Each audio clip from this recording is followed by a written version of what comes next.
Jawabnya adalah Al-Baqarah. Surah apakah yang terpendek? Surah Al-Kautsar. Minuman apakah yang paling banyak diisyaratkan disebut dalam Al-Quran? Jawabnya susu. Makanan apakah yang paling banyak diisyaratkan dalam Al-Quran? Jawabannya madu. Ayat apakah yang paling agung dalam Al-Quran? Ayat kursi. Surah apakah yang paling agung dalam Al-Quran? Surah Al-Fatihah. Ayat apakah yang paling panjang dalam Al-Quran? Jawabannya adalah ayat tentang hutang di surah Al-Baqarah ayat 282. Ayat apakah yang paling pendek? Yaitu ayat 64 dari surah Ar-Rahman, Mudhamatan. Kata apakah yang paling panjang disebutkan dalam Al-Quran? Yaitu kata fa'asqainakumu di surah Al-Hijr ayat 22. Berapakah bilangan terbesar yang disebutkan dalam Al-Quran? Jawabannya 100.000. Huruf apakah yang paling banyak digunakan dalam Al-Quran? Huruf alif.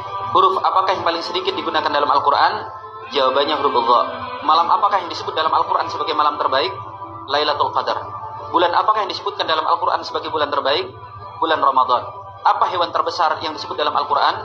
Yaitu hud. Dalam Al-Quran, hewan apa yang disebutkan di dalamnya yang paling kecil? Jawabannya ba'udhah atau nyamuk. Juz berapakah yang di dalamnya paling banyak muat surah? Juz 30. Surah apakah yang paling banyak terdapat sumpah di dalamnya? Surah Asy-Syams.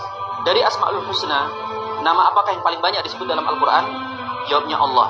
Siapakah Nabi yang paling banyak disebut dalam Al-Quran? Nabi Musa alaihissalam. Siapakah Nabi? Yuk kita uji seberapa kenal